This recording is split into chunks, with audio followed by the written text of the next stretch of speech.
드디어 우리는 근대 문물의 단원에 도착했습니다. 우리가 그동안 강화도 조약을 통해서 개항한 이래 수많은 역경을 딛고 근대화의 과정을 거쳐왔는데요. 드디어 그 과정에서 우리가 수용하였던 근대 문물, 그리고 다양한 근대 문물이 우리의 일상생활에 어떻게 확대되어 나갔는지 지금부터 알아보도록 하겠습니다. 여러 근대 문물의 수용 과정을 크게 하나, 둘, 셋, 네 가지 시기로 구분해 봤습니다. 1870년대, 1880년대, 90년대, 그리고 1900년대로 각각 구분해가지고 여러 부문별로 근대 문물이 어떻게 수용되는지를 각각 순서대로 살펴보도록 할게요. 가장 먼저 열강의 침략이라고 맨 처음 되어 있죠. 열강의 침략이 매 시기마다 어떻게 이루어졌는지를 우리가 그동안 지겹도록 공부해 왔습니다. 그래서 그냥 패스. 그럼 바로 두 번째로 이 시기에 근대 문물과 통신과 교통과 의료가 어떤 시설들이 등장했는지 시기별로 살펴보도록 할게요.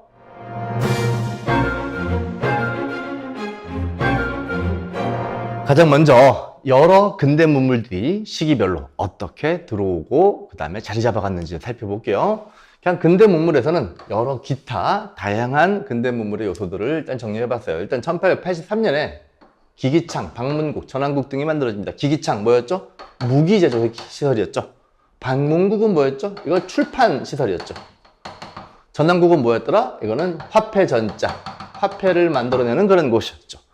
83년이면 어떤 사람들에 의해서 만들어졌을까요? 초기 개화 정책을 주도했던 이른바 1880년 통리기무함문 설치 이후에 일본에 파견되었던 조사시찰단, 그 다음에 청나라에 파견되었던 영선사, 이런 사람들이 들어오면서 이제 귀국을 하면서 만들어졌던 그런 근대적인 시설물들이라고 보시면 될 거예요. 한편 1898년에 탄생하였던 명동성당, 지금도 우리 서울의 한복판인 명동의 가장 대표적인 명소 중에 하나이죠. 1898년 준공된 명동성당은 우리나라의 대표적인 근대 건축물 중에 하나이죠. 당시 뾰족탑이라는 이름으로 장안의 화제가 되기도 하는데요. 당시 조선 사람들이 이렇게 뾰족뾰족한 형태의 건물을 본 적이 없었겠죠. 전형적인 고딕 양식의 근대 건축물이라고 할 수 있습니다. 고딕 양식, 중학교 때 배웠던 거 기억하시나요? 고딕 양식이라고 하는 것은 중세 유럽에서 보통 하나님에게 조금이라도 더 가까워지고 싶어 했던 중세 유럽인들의 어떤 소망이 반영되어 있는 건축물이라고 할 수 있을 거고요. 정면으로 보면 이렇게 뾰족한 건축물로만 되어 있습니다만 저 위에 하늘에서 내려다본 사진으로 보면 이렇게 십자가 모양으로 구성되어 있는 건축물을 확인할 수 있습니다. 하늘에서 내려다보면 십자가 모양으로, 정면에서는 하늘을 향해서 뾰족 올라간 그런 뾰족탑을 갖추고 있는 것이 보통 고딕 양식의 일반적인 양식이라고 할 수 있겠죠. 명동성당은 우리나라 7, 80년대 민주화 과정에서 대단히 중요한 역할을 하기도 하는데요. 특히 1970년대 유신반대 투쟁, 1987년 6월 민주화 운동 과정에서 민주화 운동의 성지 역할을 하는 종교시설물로서 우리의 기억 속에 남아있게 됩니다. 한편 1902년에 가게 되면 손탁 호텔이 등장하죠. 우리나라 최초의 근대적인 호텔 중에 하나인 손탁 호텔은 여러 가지 이제 스토리를 갖고 있습니다. 손탁이라는 사람이 만들어서 자기 이름을 걸고 호텔 영업을 했던 건데, 고종이 러시아 공사관에 머물던 당시에 러시아 공사와 그 가족들로부터 여러 대접을 받았는데요. 그 중에 러시아 공사 베베르의 처제였던 손탁이라는 여인이 당시 고종 황제에게 여러 차례에 걸쳐 가지고 커피 대접 그걸 한 것으로 잘 알려져 있습니다. 그로부터 우리 고종 황제가 커피 맛을 알고 커피를 그때부터 조금씩 맛을 즐길 수 있게 되는데요. 그것에 대해서 나중에 고종이 치하하는 의미로 너 덕에 커피 맛을 알게 되느니라 선물 줄게, 땅을 줍니다. 이게 현재 이화여자고등학교 정문 근처에 있는 곳인데요. 거기에 우리나라 최초로 호텔했던 손탁 호텔이 만들어집니다. 러시아 공사관에서 멀지 않은 곳이기도 하죠. 한편 1910년 이제 한일 병합조약을 코앞에 두고 덕수궁에 우리나라 최초의 서양식 건축물인 석조전이라고 하는 건축물이 만들어지죠. 이곳은 덕수궁의 석조전입니다. 우리나라 최초의 서양식 궁궐 건축물이 되겠습니다. 르네상스 형식을 적용해서 만들었던 이 서양식 건축물이 완성되었지만 그해 1910년 우리나라는 일본의 식민지가 돼버림으로써 궁궐 건축물로서의 제대로 된 기능을 결국 발휘하지 못하게 됩니다.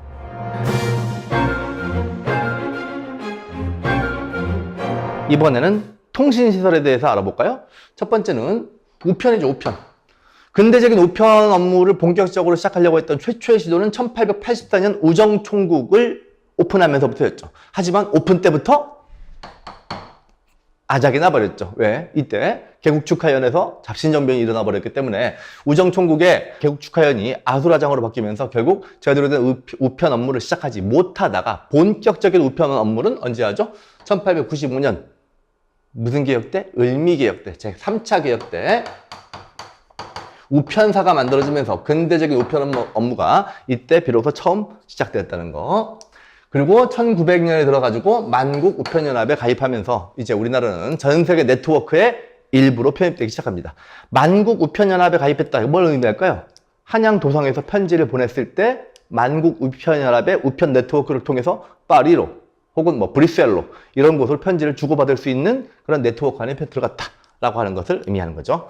한편 그 외에도 통신 장비들 중에 전신시설이 1885년, 80년대 중반에 일단 들어왔고요.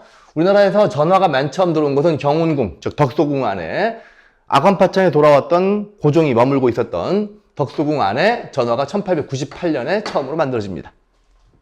통신시설이 어떻게 만들어졌는지 이제 간단히 살펴봤고요. 그 다음에 교통시설. 교통시설의 주는 철도입니다. 경인선, 경의선, 경부선, 경원선. 이런 철도시설물들과 관련해가지고 우리 앞에서 배웠죠? 철도에 대한 부설권이 대대적으로 약탈되어 나가는 것은 되게 어느 시기 이후?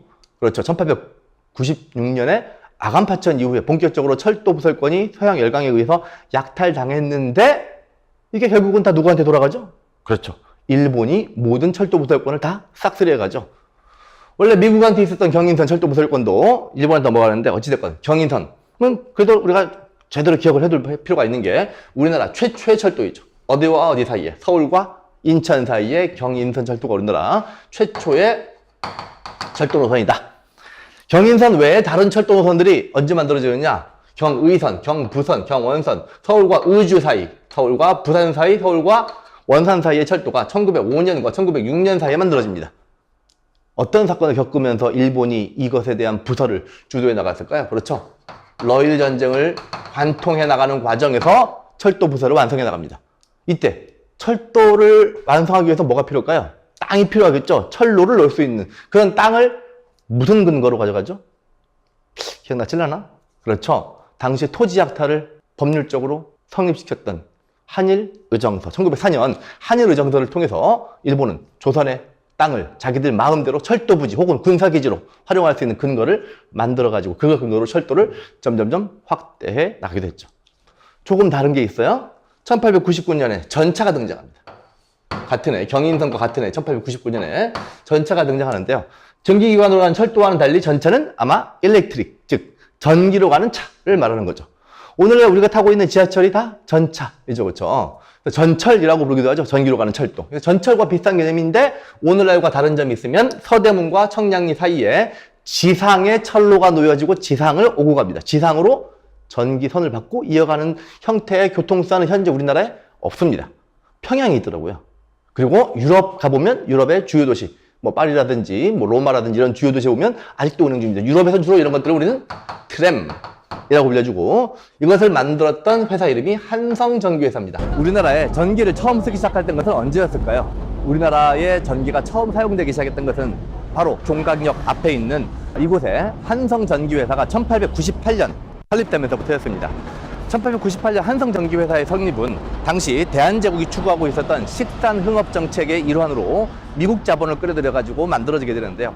1898년 회사가 만들어진 그 직후에 주요 궁궐에 전등이 가설되기 시작했고요. 그 다음에 1899년에 이르게 되면 청량리에서 출발하여 서대문에 이르는 우리나라 최초의 전차가 본격적으로 운행을 하기 시작합니다.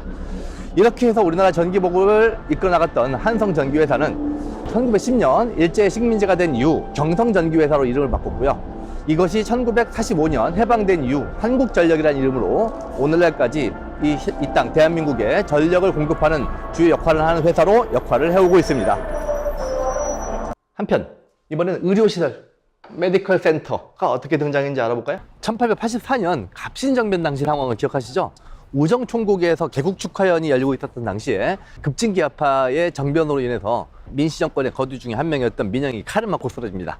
함께 현장에 있었던 미국 선교사였던 알렌이 급히 민영익을 호송하여 외과 수술을 통해 가지고 민영익을 살려내죠. 이를 지켜보았던 고종은 서양식 의료기술에 대단히 높은 평가를 하게 되면서 그 다음에 1885년 바로 이 자리 오늘날 헌법재판소가 있는 자리죠. 이곳에 광해원이라는 이름으로 조선 땅에 서양식 의료기관이 들어서게 됩니다. 한편 이 광해원은 추후에 운영되다가 국립제중원이라는 이름으로 변경을 하게 되는데요. 1900년대 이후가 되면 이 제중원이 경영상에 심각한 위기가 생겨가지고 더 이상 운영하기가 힘든 상태가 됩니다. 이때 미국인 선교사 한 명이 이 제중원을 인수하게 됩니다. 이 미국인 선교사 이름이 세브란스였습니다. 이 제중원은 그 후에 세브란스라는 이름으로 오늘날 신촌에 있는 연세대학교 세브란스 의료원의 시초가 되었다 라고 하는 것은 연세대학교 의과대학 쪽의 주장이고요. 한편 서울대학교 의과대학은 본인들이 이 광해원과 제중원으로 이어지는 국립의료시설의 역사와 전통을 서울대학교 의료원이 가지고 있다라고 하면서 이 양측 의료원 사이에 살짝 분쟁이 있는 상태이기도 합니다. 우리나라 최초의 근대적 의료기관이었던 광해원, 그리고 이것이 나중에 발전해 나갔던 세브란스의 등장 과정을 살펴봤습니다. 자, 이번에는 근대 언론 분야에 대해서 알아보도록 할게요.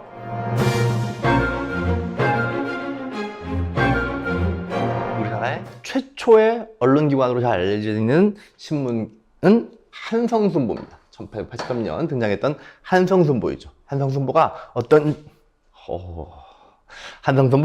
어떤 신문인지 한번 알아볼게요. 지금 이곳은 우리나라 최초의 근대적 인쇄시설이었던 방문국이 있었던 곳으로 추정되는 곳입니다.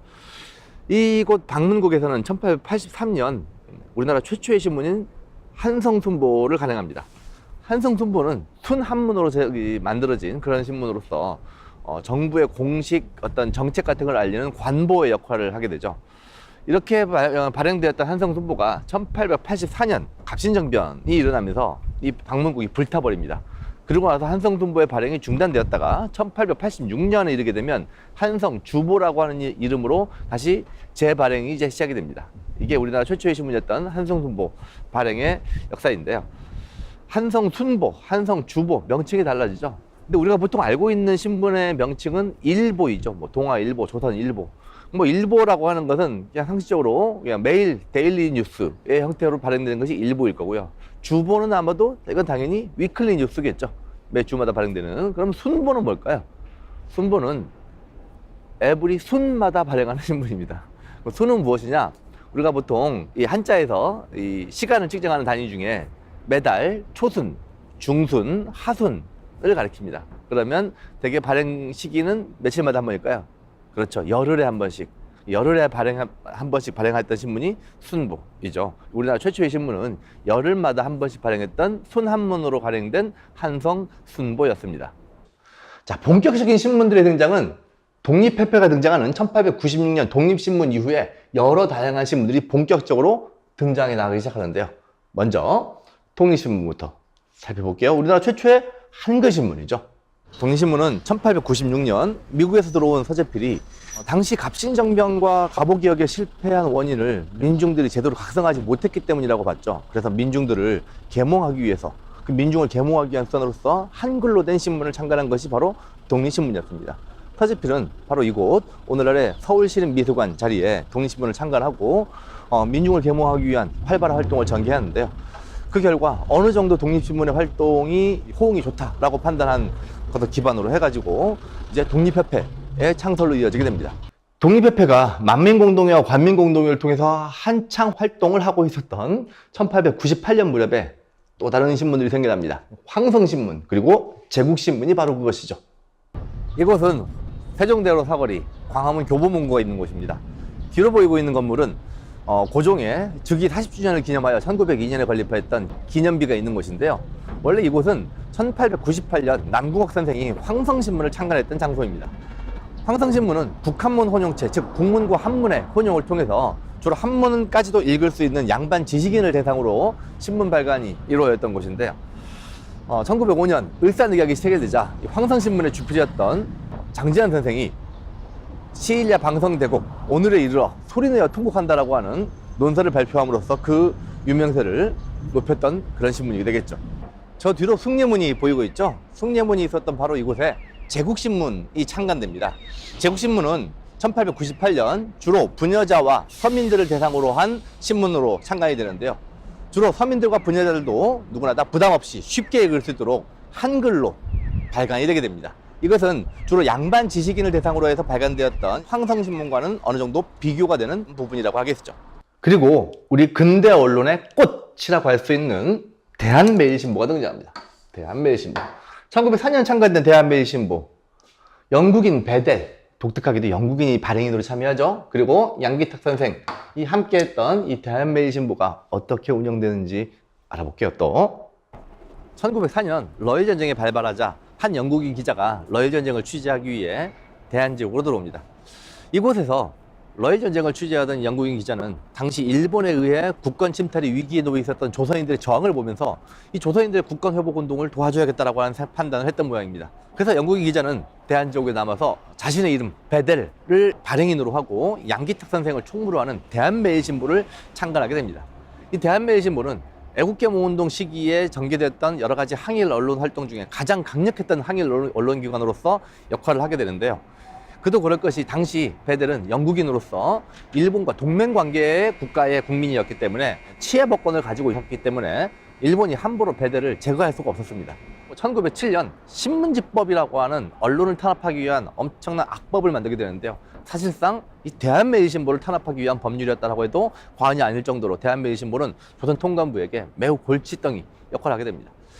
그도 그럴 것이 1904년 대한매일신보의 창간 이후 신채호 선생, 박은식 선생 등이 논설위원으로서 이 대한매일신보에 참여함으로써 항일 언론으로서의 내용적인 측면을 보강해 나갔고요. 1904년 도안회를 중심으로 했던 일제 황무지 개강권 요구를 거부하는 투쟁에 대단히 중요한 역할을 하였고요. 1907년 국채보상운동에서도 대한매일신보의 역할을 결코 무시할 수가 없습니다. 또한 대개 일반적인 언론기관들이 의병운동에 대해서 대단히 부정적인, 애국계몽운동 계열이 대개 의병운동에 대해서 부정적인 견해를 가지고 있었다라고 하는 얘기는 이미 한번 했었죠. 유일하게도 거의 유일하다시피 대한매일신보는 의병운동에서조차도 약간 호의적인 그런 태도를 보여주기도 합니다. 그러한 점은 당시 존재하고 있었던 1907년 신민회 활동하고도 같은 맥락이죠. 신민회하고 대한매일신보도 아주 긴밀한 협조 관계를 통해서 그러니까 이 애국계몽운동 단체 중에서는 신민회, 그 다음에 항일 언론기관으로서는 대한매일신보가 서로 힘을 합쳐가 일제의 국권 침탈에 대해서 저항을 하기도 했던 거죠. 이 시기 우리의 민족 종교로서의 모습을 본격적으로 갖추려고 노력했던 천도교에서는 만세보라고 하는 기관지를 발행함으로써 인내천, 시천주의 동학의 사상을 널리 퍼뜨려 나가고 그것을 통해서 일본으로부터의 국권 위협을 지켜내는 국권 수호의 의지를 다지기 위한 만세보라고 하는 신문을 만들어내기도 했죠. 일본이 1907년 신문지법을 만듭니다. 신문지법은 법률 이름에서 알 수 있듯이 무엇을 통제하기 위해서 만든 법률, 신문, 즉 언론 활동을 통제하기 위해서 만든 법률이었다는 점, 이것을 통해서 대대적인 언론 탄압을 했고요. 결국 이 신문지법에 의해서 주요 언론들, 황성신문, 제국신문, 대한매일신보가 다 쓰러져 가기 시작합니다. 이번에는 근대 여러 학교들, 교육기관들이 등장하는 과정을 살펴볼게요. 서양식 학문을 가리키는 근대적인 교육기관들이 생겨나기 시작합니다. 그 최초의 교육기관은 1883년 원산학사였습니다. 원산학사는 어디에서 만들어진 학교였을까요? 원산이 어디 있는 도시더라? 그렇죠. 함경도에 있는 도시죠. 이 원산에 덕원 지역의 상인들이 돈을 모아가지고 여기는 조선시대 때부터 되게 장시가 발달되어 있는, 그래서 유명한 상인들이, 돈이 있는 상인들이 좀 많았던 곳이에요. 원산의 덕원 지방의 사람들이 돈을 모아서 설립한 학교이기 때문에 공립인가요? 사립인가요? 사립이죠. 자, 우리나라 최초의 근대적 교육기관으로서의 원산학사는 사립이에요. 그러면 우리나라 최초의 근대적인 교육기관으로서의 공립은 뭘까요? 우리나라 최초의 교육기관 중에 공립학교는 1886년 유경공원입니다. 우리나라 최초의 사립학교는 1883년 함경도 원산에서 만들어졌던 원산학사였죠. 그렇다면 우리나라 최초의 공립교육기관은 어디였을까요? 그것은 지금 오늘날의 서울시립미술관, 바로 이 자리에 있었던 1886년 유경공원이었습니다. 하지만 유경공원은 오늘날과 같은 일반적인 학교의 모습이라고 하기는 좀 힘든 것이요.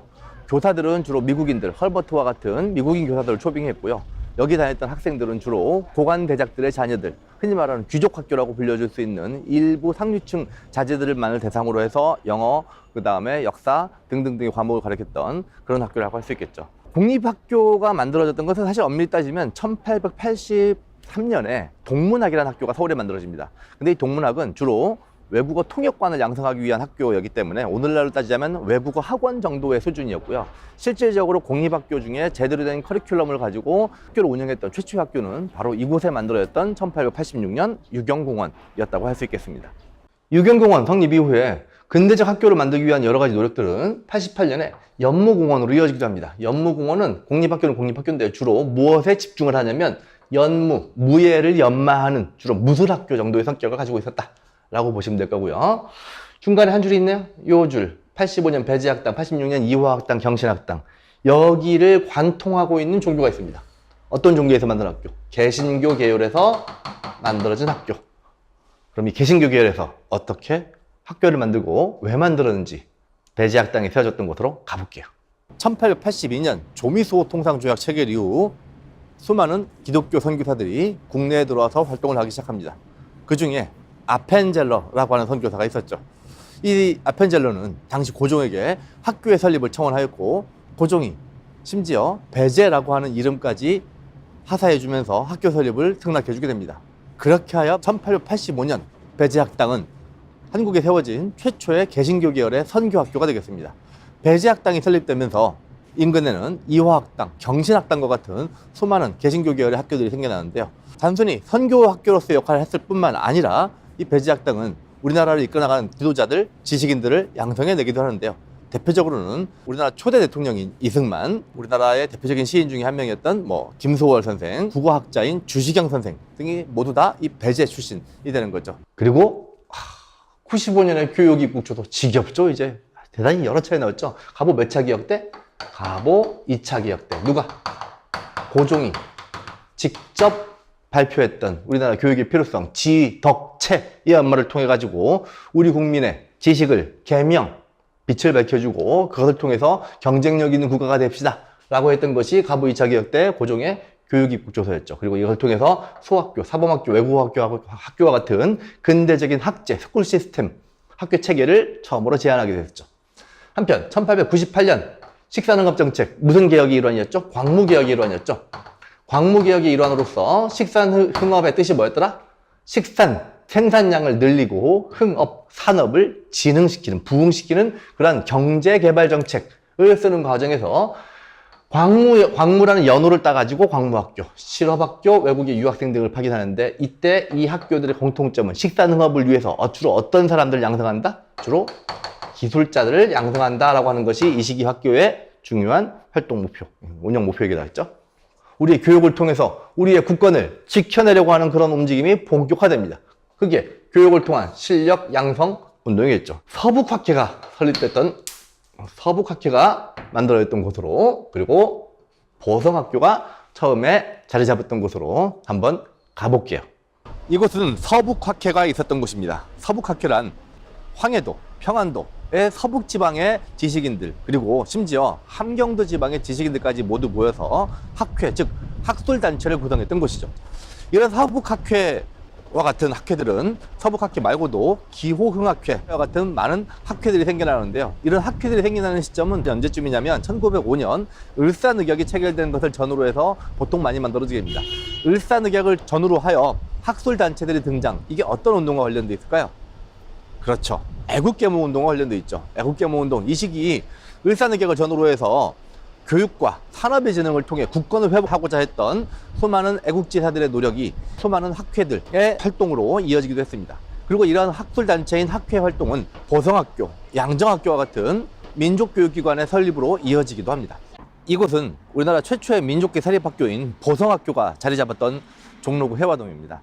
지금은 서울과학고등학교로 바뀌었는데요. 보성학교는 1906년 이용익 선생에 의해서 개교가 이루어지게 됩니다. 당시 1880년대 미국계 선교사들에 의해 가지고 배제학당, 이화학당과 같은 개신교 계열의 선교학교들은 많이 만들어진 바 있었지만 우리 민족 계열의 학교들이 만들어진 것은 이 보성학교가 처음이고요. 그 다음 보성 다음에 양정학교, 진명, 숙명, 휘문 등등등의 수많은 민족교육기관들이 1905년을 전후로 해서 많이 만들어집니다. 교육과 산업의 육성을 통해서 국권의 회복을 시도했던 애국개몽운동의 일환으로서 인재를 양성하기 위한 노력을 본격적으로 전개해 나갔던 거죠. 이 보성학교는 1910년 일제강점기 이후에 대단히 이 경영난에 시달리게 됩니다.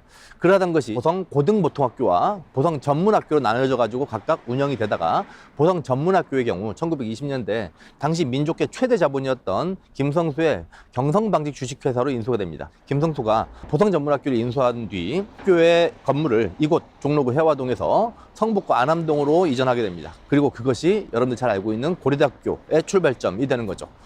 그리고 이곳에 남아있었던 고등보통학교, 이 보통학교는 이곳에서 지속적으로 교육활동을 전개하다가 1989년에 이곳을 서울과학고등학교에 양보하고 지금의 위치인 송파구 방이동으로 이제 이전을 하게 되죠. 한편 1908년 사립학교령 누가 만들었나요? 이것도 통과부에서 만들죠. 왜 만들었을까니? 아유, 냄새가 나네. 그치? 뭘 하기 위해서? 사립학교에서 이루어지고 있는 교육을 통한 실력 양성을 도와주려고 방해하려고 탄압하려고 만든 거죠.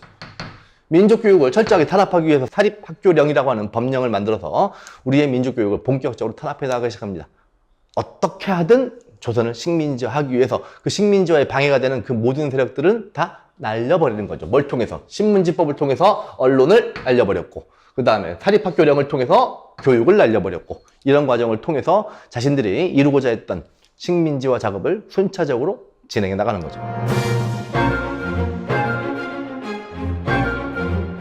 자, 이번에는 문예 파트, 문학과 예술에 대해서 알아보도록 할게요. 원래 우리나라의 대표적인 예술 중에서 특히 노래는 이제 타령 혹은 창, 그 다음에 또 판소리와 같은 장르들이 있었죠. 새로운 근대적인 장르인 창가가 유행하는데요. 창가가 뭐냐면 이게 재밌게도 가사는 우리 거 써요. 우리의 가사에다가 플러스 서양의 곡, 멜로디는 서양의 멜로디를 차용해서요 거기에 우리의 가사를 씌우는 겁니다. 우리가 뭐 보통 보면 어떤 노래들을 가사 바꿔서 부르는 경우 있죠. 그런 거라고 보시면 돼요. 우리가 영상을 통해서는 좀 부끄러우니까 나중에 교실에서 아래쪽에 있는 애국충성가를 창가로 어떻게 불렀는지 교실에서 우리 함께 불러보도록 할게요. 그 뒤에 나머지 것들은 주로 국어 시간에 국어 선생님들한테 이야기를 많이 들으시면 될 내용들이죠. 그렇죠? 소설 중에 새로운 소설 형태인 신소설 중에 뭐 이인직의 혈은우와 같은 것들이 등장합니다. 신체시, 새로운 몸뚱아리를 가진 시, 즉 형식 자체가 기존에 있던 시조하고는 완전히 달라지는 새로운 신체시가 등장하죠. 털썩 우르르 쾅 하는 최남선의 해에게 소년에게와 같은 그런 신체시 작품들이 등장하기도 합니다. 우리나라 최초의 공연장, 근대적인 공연장인 원각사와 같은 극장이 등장하기도 하죠. 극장. 국학, 두 번째 국학에 대해서 알아볼게요. 국학은 제일 중요해요. 국학은 항상 중요해요. 왜? 뭐에 대해서 연구하는 거니까? 국학이라는 게 뭐죠? 국학은 내셔널 스터디예요. 내셔널 스터디. 우리의 언어에 대해서, 우리의 역사에 대해서 연구하는 학문을 우리는 국학이라고 불러요. 대개 어떤 식의 국학에 대한 연구가 이루어질까요? 우리 민족에게 어떤 큰 역경이 닥쳤을 때 주로 국학 연구를 통해서 우리 민족의 자신감과 자부심 이런 것들을 끌어올리려고 할 때 주로 국학 연구가 이루어집니다. 나라를 빼앗길지도 모르는 1900년대에 들어서 어떻게 국학 연구가 이루어졌느냐? 일단 1907년 국문연구소, 육일중과 주식경 선생 등이 중심이 돼서 만들어졌던 이 국문연구소에서 뭘 연구하는 곳인가요? 국문, 우리의 글을 연구하는 곳입니다. 이 우리의 글을 연구하는 국문연구소가 나중에 1920년대에 이르게 되면 조선어 연구회라는 이름으로, 그리고 1930년대에 이르게 되면 조선어 학회라는 이름으로 지속적으로 우리말을 지키고 연구하려고 하는 그런 움직임으로 확대돼 나가는데 그 뿌리가 1907년 국문연구소예요. 정부 설립기관이고요. 나중에 일제강점기에 민간 시민단체 형태로 조선어 연구회, 조선어 학회 등으로 나중에 발전하게 됩니다. 나중에 이거 공부할 때 다시 그 뿌리가 해당되는 기구가 뭔지 물어보겠죠? 기억해 두도록 하세요. 한편 1910년 조선광문회를 통해 가지고 최남선, 박은식 선생 등이 우리나라의 고전을 최초로 본격적으로 정리하기 시작합니다. 우리의 주요 고전 작품들을 정리하고 일반 대중들한테 소개할 수 있는 그런 연구들을 조선광문회에서 본격적으로 해나가기 시작했다. 제일 중요한 건 우리의 역사학이에요. 역사학의 중심에 신채호, 박은식 선생이 있는데, 자, 이 신채호, 박은식 선생을 중심으로 했던 이 역사학의 기본적인 특징은 뭐냐면, 근대 민족주의적인 성격의 역사학이에요. 민족주의적인 성격의 역사학은 어찌됐건 우리 민족을 좀 더 최우선시 여기고, 민족의 긍정적인 면과 부정적인 면이 있으면 그 중에 어떤 측면을 더 강조하겠니? 긍정적인 면을 훨씬 더 강조하면서 민족적 자부심을 쭉 끌어올리려고 하는 그런 역사학 연구 태도를 우리는 근대 민족주의 역사학이라고 하는데, 그 중심에 신채호, 박은식 선생이 있는데요. 이분들은 이때만 연구하고 끝난 게 아니고요. 나중에 일제강점기 내내 우리나라 민족주의 역사학의 중심이 되는 분들이기 때문에 반드시 기억을 해 두셔야 되는 분들입니다. 이때 단재 신채호 선생이 독사신론이라고 하는 책을 쓰죠. 독사신론이라고 하는 책을 통해서 우리나라 최초로 근대 민족주의 역사학의 기본적인 방향을 제시했다라고 보시면 돼요. 이런 책들을 쓰셔요. 을지문덕적, 이순신전과 같은 위인전들을 주로 쓰는데, 이분들의 공통점이 있죠? 어떤 분들이니? 군인이라고 공통점이 있고, 또 이분들은 군인이면서 또한 이 나라의 큰 위기로부터 우리 민족을 구해낸 분들이죠. 민족의 영웅과 같은 그런 분들의 스토리를 어린아이들한테, 청소년들한테 들려줌으로써 어떤 꿈을 가질 수 있겠니? 앞으로 우리도 얼마든지 일제의 지배로부터 혹은 일제의 국권 강탈로부터 우리 민족을 지켜낼 수 있다 라고 하는 그런 꿈을 키울 수 있는 그런 위인전들을 제시해 주는 거예요. 자, 근대 문물의 맨 마지막, 이번엔 종교에 대해서 알아볼게요.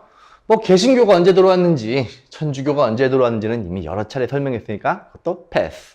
1900년대에 들어서 우리의 민족의 종교들은 어떤 역할을 할까요? 일제 조선 지배를 막으려고 하는 그런 국권 수호 운동을 본격적으로 벌여나갔을 텐데요. 그 중에 먼저 천도교, 그 다음에 대종교라는 종교가 어떻게 등장하고 활약했는지 또 그 현장으로 나가볼게요.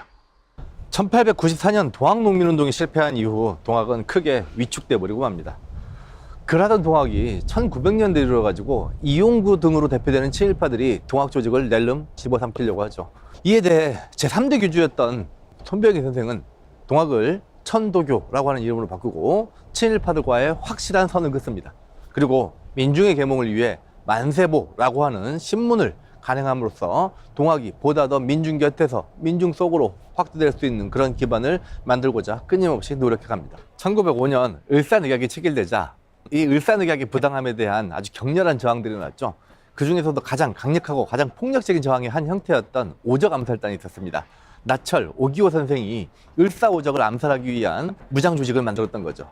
이때 체포됐던 나철 선생이 10년형을 선고받게 되는데요.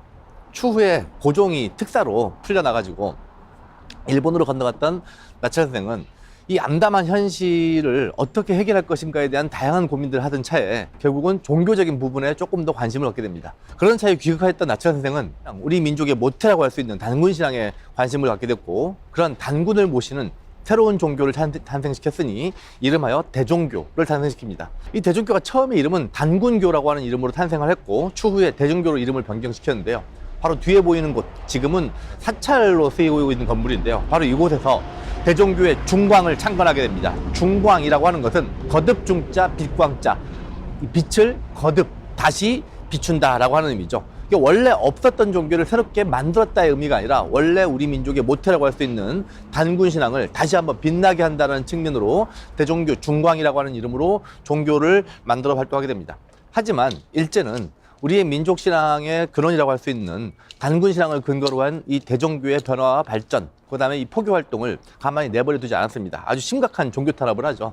결국 이 종교 탄압에 못 이긴 나철 선생은 이 대종교의 주요 활동 모델을 북간도 지역으로 이동시키게 됩니다. 추후 북간도 지역에서 나철 선생은 중광단이라고 하는 항일 무장투쟁 조직을 만들었고, 이 중광단은 북간도 지역에서의 최대 규모의 독립군 조직으로 발전하면서 청산리 전투를 주도하게 됐던 김좌진 장군의 북루군정서의 중추적인 역할을 하는 무장 조직으로 발전해 나게 되는 거죠. 우리의 가장 오래된 종교 중에 하나는 유교이죠. 조선 내내 조선 사회를 지탱하고 운영해왔던 핵심적인 이데올로기였던 그 유교. 위정척사 사상가들처럼 과거의 논리에만 한정돼서 과거의 보수적인 상태로만 머물러 있어서는 곤란하다라고 하는 유교계 내부의 반성과 비판이 나오기 시작합니다. 그걸 주도했던 인물이 박은식 선생이죠. 아까 민족주의 역사학을 주도하기도 했던 박은식 선생이 유교계 내부의 변화와 새로운 비전을 제시하는데요. 주로 박은식 선생은 정통의 유학자들이 대개 공부를 했던 성리학을 중심으로 해서 유교의 계획을 시도했던 것은 아니고요. 양명학이라고 하는 다른 유학 형태를 중심으로 해가지고 유교의 새로운 방향을 제시하기도 합니다. 한편 불교. 불교에는 우리의 만해 한용운 선생이 있죠. 님의 침묵을 쓰셨던 만해 한용운 선생이 불교 내의 개혁을 강력히 주장하는 대한불교 유신론을 통해서 불교의 끝없는 개혁 등을 강력히 강조하는 거죠. 사실 우리나라에서 전통적으로 가장 영향 있는 종교가 유교와 불교였죠. 그러면 새로운 종교뿐만 아니라 종전에 있었던 우리의 전통적인 종교들 중에 하나인 유교와 불교계 내에서도 일제의 강점을 막아내기 위한 국권수호운동을 하기 위한 내부적인 끊임없는 노력과 개혁 과정이 필요하다라고 하는 것들을 박은식 선생과 한용운 선생이 중심이 돼서 이야기를 해줬던 거죠. 자, 우리 오랫동안 서양 열강의 침략과 이에 따른 우리의 근대국가 수립운동에 대해서 공부해봤어요. 그리고 오늘의 마지막 근대 문물단원이었죠. 다음 시간부터는 식민지를 쟁탈하기 위한 제국주의들끼리 서로 갈등을 벌이면서 1차 세계대전과 2차 세계대전이 전개되었고 그 과정에서 우리나라 조선은 일제의 식민지가 된 채 세계의 정세로 휘말려 가기 시작합니다. 20세기 세계사에 어떤 일이 벌어진지를 다음 시간에 공부해 볼게요. 그러면 다음 주에 또 뵙도록 할게요. 안녕.